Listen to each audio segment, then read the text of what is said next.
माँ दुर्गे की चौथी शक्ति या यूँ कहिए नवरात्रि के चौथे दिन जिस देवी माँ की पूजा होती है उनको कहा जाता है मैया कुष्मांडा।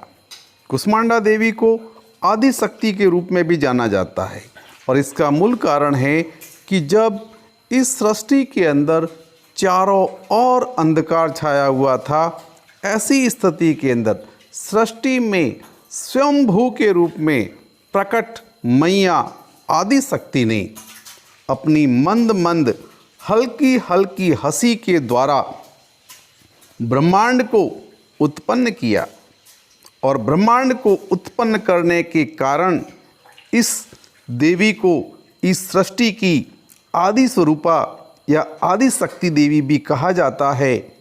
ये देवी सिंह पर सवार अष्टभुजाओं वाली मैया के रूप में प्रकट हुई और इस प्रकटे के साथ में मैया के हाथों में कमंडल, धनुष, बाण, कमल पुष्प, अमृतपूर्ण कलश, चक्र तथा गदा को धारण किए हुए थे।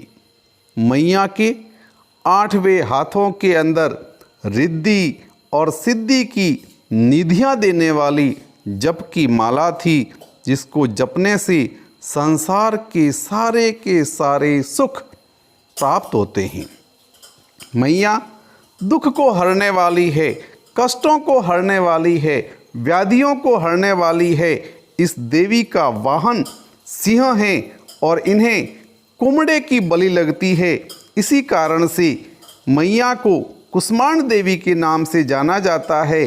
इस देवी का वास सूर्यमंडल है, यानी कि सूर्यमंडल लोक के अंदर मैया विराजमान हैं और सूर्यलोक के भीतर रहने के कारण मैया की शक्ति की क्षमता जितनी मैया कुष्मांडा के भीतर है, कहते हैं आज के इस दिन मैया की सेवा अर्चना और आराधना करने वाला जो व्यक्ति है उसका शरीर कांतिमय प्रभायुक्त सूर्य की भांति ददीप्यमान बन जाता है और उसकी कीर्ति, उसकी ख्याति, उसका तेज दसों दिशाओं के अंदर आलोकित होने लगता है।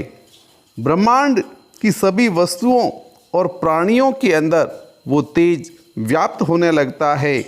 अचंचल और पवित्र मन से नवरात्रि के चौथे दिन इस मैया की पूजा आराधना करने से भक्तों के सारे रोग, शोक, कष्ट सबका नाश हो जाता है और भक्त के आयु, यश, बल की प्राप्ति होती है, उसको आरोग्य जीवन प्राप्त होता है। ये देवी अपने अल्प सेवा और भक्ति के द्वारा बहुत जल्द प्रसन्न हो जाती है, अपने भक्तों को आशीर्वाद देती है और सच्चे मन से पूजा करने वाले को सुगमता के साथ में इस देवी की प्रसन्नता का परम पद प्राप्त हो जाता है। विधि विधान से पूजा करने पर मैया भक्त के ऊपर बहुत कम समय के अंदर प्रसन्न हो जाती है। मैया अपने भक्त को आदियों व्याधियों से मुक्त कर देती है, उसके जीवन को सुख समृद्धि से भर देती है, उसको उन्नति प्रदान करती है। बोलिए मैया कुष्मांडा की जय, नवदुर्गे मात की जय।